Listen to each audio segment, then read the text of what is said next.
Give you all a little garden update. There's not a whole lot going on, but it's been a couple months since I've done an update. As you can see, things are pretty stripped down. No more summer crops. I pulled all those out a long time ago. It got to where it was too hot and they weren't producing anything anyway. They were just growing, depleting nutrients, and then drying up. So ripped all those out. The first thing that came out, or the first thing that was replanted, I had some corn here that finally came out. I reseeded it. I seeded onions and carrots. This is the first time I've ever grown onion from seed, and it's purely as an experiment. And it's working okay. I actually did have to thin it. It sprouted pretty good. But you know, there's a reason that you start things like onions and tomatoes early. Onions you set from a bulb because it just takes so long for them to grow. So these are, you know, a couple months, 2 months old already. And there's a couple in there that are getting bigger, but it takes a long time. So it's probably better to start from seed in the greenhouse, you know, and then grow bulbs of my own, and then transfer those bulbs to the garden when I'm actually ready to grow. And then the carrots, they're pretty sparse. There's a couple bigger ones coming up there, but they're still pretty thin. I got to do some weeding in there. My sweet potatoes, that's the last thing that remains from this summer, and they're still just growing like crazy. I actually cut a bunch of tips off of them the other day and put them in a jar in the house to try to overwinter some plants, and hopefully that way in the spring I don't have to spend the time of re-sprouting vines from a spud. I'll have my vines ready to go and just come out lame in the ground. And it looks like those are surviving. I did a couple days ago, and they're responding to the light. They're turning towards it, and they look like they're doing good. So I think I'm going to come out here and really cut heavy again before any risk of frost, and get a whole bunch of them, and either keep them all in jars over the winter or go ahead and dirt them up and have some houseplants. Next thing is my lettuce. This is Butter Crunch. It is doing absolutely amazing in there. And I have a couple of tomato plants that are still coming back. These are volunteer tomato plants coming back from seed that was in the potting soil that I used. That was stuff that I seeded tomato plants over a year ago, and I've recycled this potting soil a couple times, and every time I recycle it, I get more tomato plants coming back volunteer. And these stinking things have got blooms on them. Yes, I'm in the South. I'm in Houston, and it has been pretty warm lately, but I want to get these dug and put in pots so I can carry them through the winter. I don't even know what type of tomato they are. I'm guessing cherry tomatoes because that was the one that I really seeded last fall, but there's a chance they're better boys or beefsteaks, but I'm guessing cherries. But I'm going to go ahead and dig them up and get them out of the lettuce patch anyway and get them carrying through the winter. But this Butter Crunch lettuce, this stuff is just, it's amazing. It's pretty big, and I've been taking some, I've been taking some to work, and as I thin it, I seeded it all, just overseeded it, and as I thin it out, I just harvest that and bring it to work, give it to my friends or whatnot. But it has a pretty good taste to it. It's a lot better than I was growing the black seeded Simpson. I didn't care for that. It seemed pretty floppy and nasty and didn't have a whole lot of good flavor to it. And then I have some of the colorful lettuce that I seeded just for fun. I don't even remember what it's called, but it's that red lettuce. It looks pretty. It looks nice in salads. It doesn't really taste any different than the Butter Crunch, at least not in my opinion, but it looks pretty. And then I have garlic, which all looks like it's doing pretty good. I tried garlic last spring and it got too hot for it. It got about this size last spring and it just got toasted. So I'm hoping I can carry it through the winter here, and then in the spring it'll really take off. It looks like it's doing okay for right now. I did seed in some peas there along the fence a couple days ago. Just watered them again last night. It looks like it rained last night, or else I think we got a really heavy dew last night that makes it look like it rained. And I'm going to get all along this fence here, I'm going to get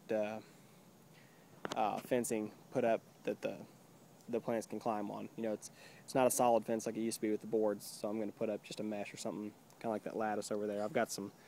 I bought a roll of mesh wire. You can see it standing back there leaned up against the tote.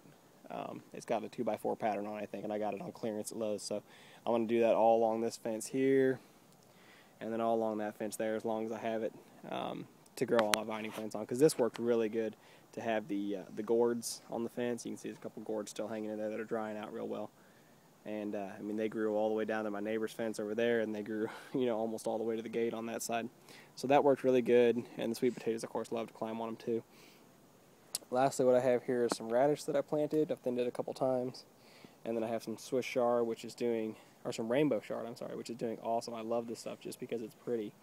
Again, it doesn't have incredible flavor compared to, say, a lettuce or something, but it does have pretty good flavor. It looks like I've got some bugs that are eating on it, so I'll have to get it sprayed with some BT. But it's so pretty with the orange and the pink and the yellow and the different colored stalks. I mean, I just like it because it adds color to the garden. And then I have some red cabbage.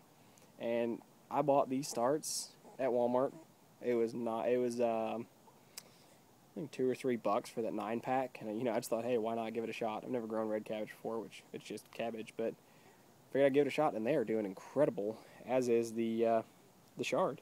When I first planted it, I had this little plant back here is a little stunted because something came through and mowed the tops off of it.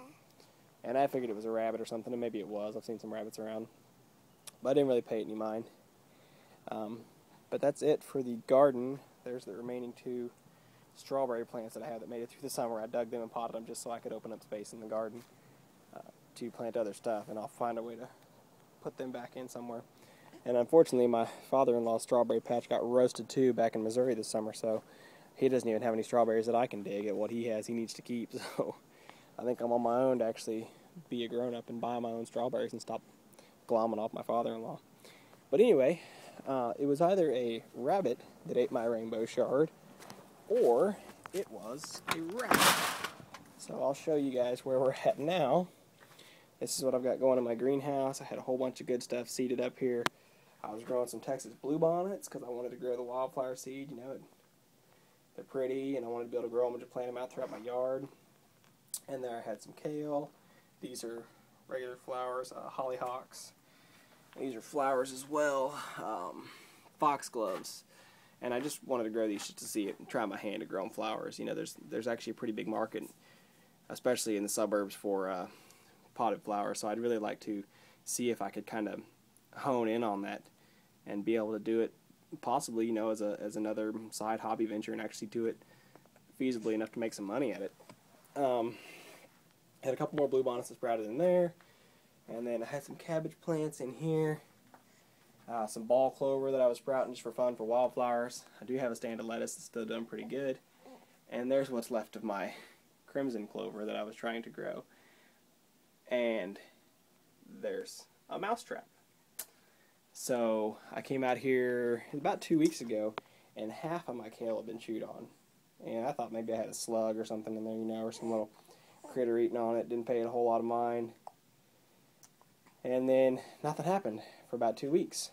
And then I came back Friday morning. Yeah, Friday morning, and half of my clover was just destroyed. Every leaf on it gone. And so I went Saturday morning, came out Saturday morning, and the rest of it was chewed off like it is now. So I went and bought the traps, and I set 8 traps in here along the wall. I had never seen a mouse or any signs of a mouse, but pretty sure that's what it was, because I had over here my worm bin. When I first set my worm bin up, I came out one day, and I didn't have the second box sitting on top, so it was just newspaper, and the newspaper was all ripped up, and some of the scraps that I'd put in there had been drug out. So I figured then I had a mouse, so when I started seeing my plants getting in, I made, definitely a mouse. So I set the traps, and what I caught was one heck of a field mouse, or also a small rat.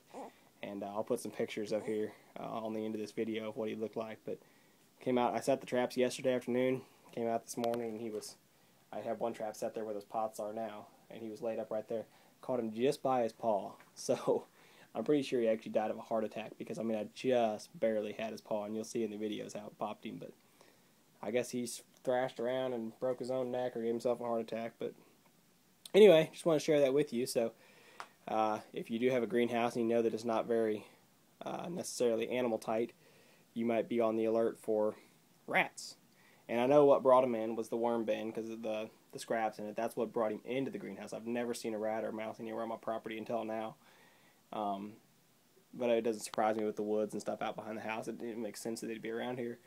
But just, one of those things to be aware of. If you're not sure, it might not hurt to set out a couple traps, because I'd never imagined, with as much forage and everything as he has out back, the garden is open, all the woods, why he decided to come in here and eat all my clover, I don't know. I guess just because it's a rat. So anyway, good luck with your own gardens, and hopefully you don't have a rat problem like I did. I'm just hoping this clover will come back.